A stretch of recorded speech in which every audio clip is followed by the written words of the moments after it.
There's a pattern that almost no one talks about. An empath, someone who spent years absorbing everyone's pain, showing up for every crisis, pouring themselves into relationships that left them empty, suddenly disappears. They stop responding to messages. They cancel plans. They become unreachable in ways that feel deliberate, almost surgical. And the people around them say the same thing. Something broke inside them. They used to care so much. Now they care about nothing. But Carl Jung would tell you that this isn't indifference. It isn't damage. What you're witnessing is one of the most misread psychological transformations a person can go through. And understanding what's really happening beneath the surface changes everything. Jung spent his career studying the hidden architecture of the psyche, the parts of ourselves we suppress, exile, and eventually must reckon with.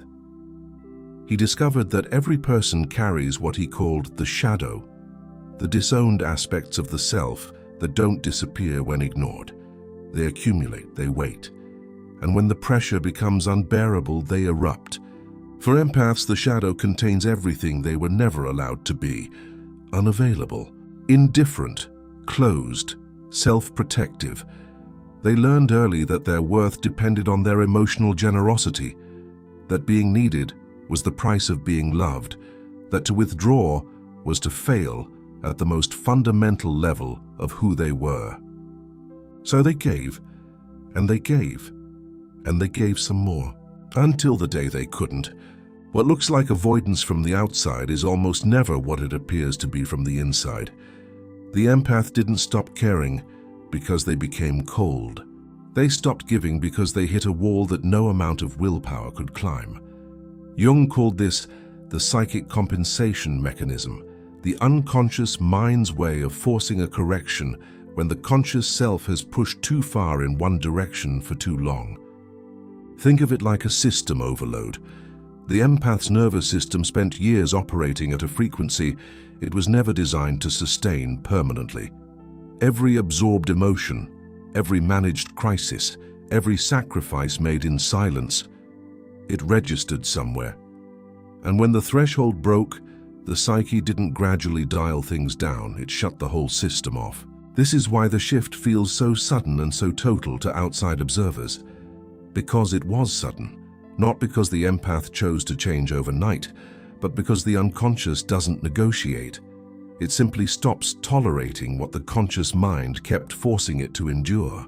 Here's what makes this phase so difficult to navigate. The empath going through it doesn't fully understand it either. They wake up one morning, and the relationships that used to fill them with urgency feel hollow. The friend who always calls in crisis feels like static. The family member who runs on guilt and obligation feels like a wall they no longer have energy to climb.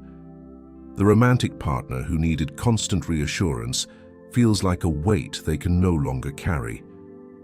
And instead of feeling relief at setting these things down, the empath feels wrong, broken, afraid that something fundamental has died inside them, because they built their entire identity around being someone who shows up, who stays, who never turns away from someone in need.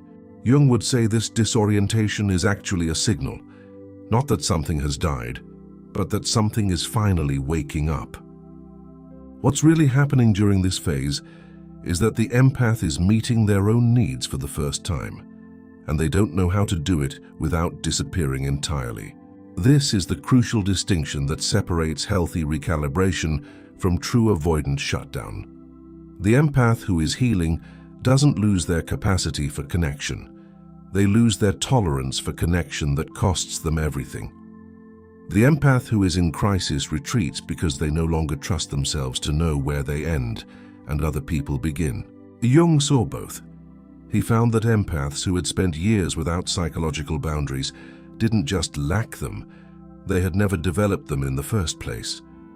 So when they finally tried to create space, they didn't know how to build a door. They built a wall, not out of cruelty, out of the only available architecture. The people left on the outside of that wall rarely understand this. They experience the empath's withdrawal as abandonment, as punishment, as rejection. They push harder. They accuse the empath of being selfish, cold, damaged. They say you've changed as if it's a condemnation. But Jung would tell you, the people most disturbed by an empath's boundaries are the ones who most benefited from their absence. The intensity of someone's reaction to your withdrawal reveals the degree to which they were depending on your self-erasure.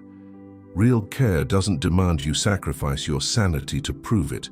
Real love doesn't require you to stay accessible at your own expense. So what does healthy emergence from this phase look like? Jung found that empaths who move through this transformation consciously, rather than just surviving it, develop something he considered rare: selective permeability. They don't become closed, they become discerning. The difference is enormous. The closed empath lets no one in. They protect themselves by making connection impossible. The discerning empath builds something more sophisticated. They learn to distinguish between people whose presence nourishes and people whose presence depletes, and they stop pretending they can't tell the difference. This discernment doesn't come from bitterness.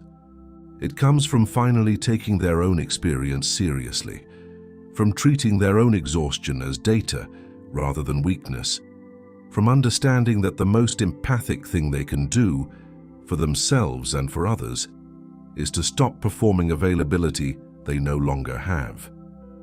If you're watching an empath go through this, the worst thing you can do is demand they return to who they were. That person was drowning and calling it swimming. That person was disappearing in plain sight while everyone celebrated how giving they were. If you're the empath going through this, Jung would want you to understand something. The avoidance is not your destination. It's your psyche buying you the time you never gave yourself. The silence is not emptiness. It's recovery. And when the recovery is complete, not performed, not rushed, not forced by someone else's discomfort, you won't need the wall anymore. Because you'll finally know how to build the door. You're not broken. You're not cold. You're not selfish. You're someone who gave everything they had to people who never asked if you were okay. And your psyche is asking now, listen to it.